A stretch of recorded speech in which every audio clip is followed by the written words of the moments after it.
Мен Ғарипул Алтын Нұртасқызы, Ақсай қаласының нөмір 7-ші жалпы орта білім беретін мектебінің 8-ші бас сынып оқушысы. Жетекшім Қажденов Сетақда берген қызы. Бүгінгі менің кәсібім менің бизнес атты тақырыбындағы тері өңдеу цехі. Тері өңдеу адамзатқа белгілі ежелден қолөнердің бірі. Тері өңдеу Ресейден кең таралған. Мұндағы былғары өндірісінің кең дамуымен ерекшеленетін бірнеше аудандар пайда болады. Атап айтқанда 17-ші ғасырдан бері осындай аудандардың бірі Нижний Новгород губерниясы болды. Бүгінгі ұлттық өнерімізді дамыту мақсатында шағын кәсіпорындар ашылып, ұлттық қолөнерді өздеріне кәсіп еткен жеке кәсіпкерлерде көптеп саналады. Жоспарлы экономиканың нарықтық қатынастар бағытына көшіруге байланысты өндіріс көлемінің материалдық техникасын жабдықтау. Ізденіс жұмыстарын жүргізу, тері өңдеу өнерінің технологиясымен танысу, теріні өңдеу тәсілдерінің ерекшеліктері, теріні шикілеу өңдеу, теріні бояу. Былғары өндірісіне сипаттама. Былғары өндірісі жануарлардың негізінен ірі қара малдың терісін механикалық, физикалық және химиялық тұратын жеңіл өнеркәсіптің бірі. Былғары өнеркәсібінің өнімдері аяқ киім өндірісінде және жеңіл өнеркәсіптің басқа салаларында қолданылады. Мал терісінің өңдеу тәсілдеріне көптеген ерекшеліктер бар. Олар қай түліктің терісінен қандай бұйым жасалатынына байланысты. Мәселен, сыр киім, бас киім тігуге арналған қозы, құлын терілерінің немесе әртүрлі аң терілерінің жүнін алмай илейді. Ол үшін әлі кеуіп үлгермеген жас теріге немесе су бүркіп жібітілген теріге іркіт жағып, оны немесе кебек, тұз сеу, терінің бетіндегі иді араластырып, шетіндегі үстіне қаратып, жылы жерге бүктеп қояды. Мұндай әдіспен иленетін терінің ие қануы, яғни дайын болу терінің түріне байланысты болып келеді.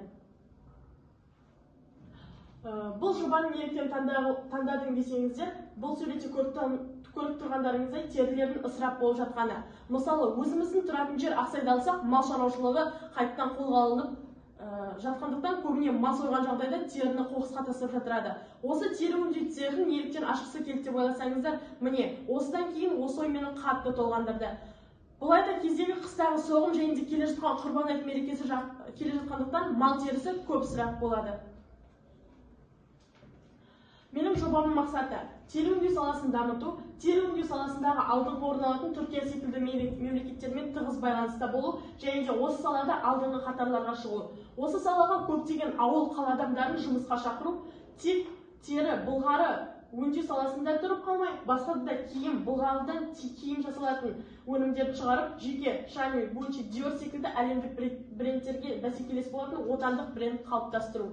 Мәселе, тері өңдеу зауыттарының жетіспеушілігі, былғары тері өңдеу салаларының дамымауы, ауыл аймақта жұмыссыздардың көбеюі, киім шығару саласының дамымауы. Бизнес жоспардың құрылымы, жобаның атауы, орналасқан жері, басқару жүйесі, мүмкіндіктері, ұсынатын қызметтер, цеха құрал жабдықтар.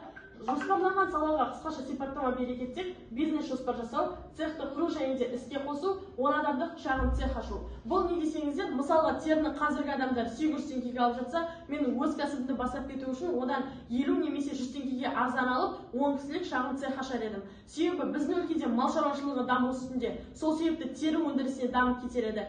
Кәсібімді бастағаннан кейін әрі қарай кеңейтемін және де киім тігу цехын ашатын боламын.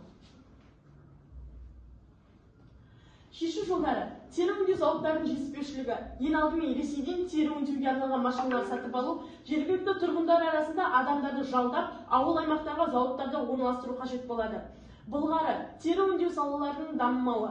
Сол Ресейден сатып алынатын станоктар арқылы тері былғары өңдеу саласын дамытатын боламыз.